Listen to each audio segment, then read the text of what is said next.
показ у вас тоже. Друзья, добро пожаловать к нам в департамент полиции Туркестанской области. Я являюсь руководителем этого департамента. Рядом с вами мои коллеги.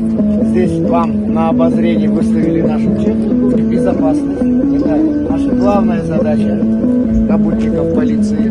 То, что вы сегодня нашли время, коллеги мои вам покажут. Это здание называется Центр оперативного управления. Вы наши гости, наши двери открыты.